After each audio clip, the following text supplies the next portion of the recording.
Assembly ఎన్నికల్లో ఓటమి తర్వాత కాస్త సైలెంట్ అయిన మాజీ సీఎం జగన్ ఇటీవల కాలంలో కూటమి ప్రభుత్వంపై విరుచుకుపడుతున్నారు. ముఖ్యంగా కూటమిలోకి కీలక నేతను టార్గెట్ చేసిన జగన్ అసెంబ్లీ సమావేశాలకు రాకపోయినప్పటికీ మీడియా, సోషల్ మీడియా వేదికగా ప్రజల సమస్యలపై, రాష్ట్ర సమస్యలపై ప్రభుత్వాన్ని ప్రశ్నిస్తున్నారు. ఇందులో భాగంగా డిప్యూటీ సీఎం పవన్ కళ్యాణ్పై మాజీ సీఎం జగన్ సంచలన వ్యాఖ్యలు చేశారు. హిందూ ధర్మంపై పవన్కు మాట్లాడే అర్హత లేదని ఈరోజు ఉదయం ట్వీట్ చేశారు. కాశీనాయక క్షేత్రాన్ని అధికారులు కూల్చేస్తుంటే డిప్యూటీ సీఎంగా ఉండి కూడా ఒక్క మాట కూడా మాట్లాడలేదని మండిపడ్డారు. ఈ సందర్భంగా జగన్ తన ట్వీట్లో ఇలా రాసుకొచ్చారు. దేవుడు అంటే భక్తి భయం ఉన్నది ఎవరికి? ఎవరి హయాంలో ఆధ్యాత్మిక శోభ విలసిల్లింది? ఎవరి హయాంలో హైందవ ధర్మాన్ని పరిరక్షించారు?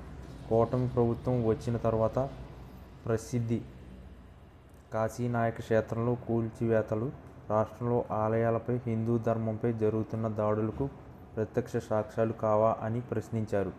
కాశీనాయక క్షేత్రంలో నిర్మాణాల నిలిపివేత, వాటి తొలగింపుపై ఆగస్టు 7, 2023న కేంద్ర పర్యావరణ,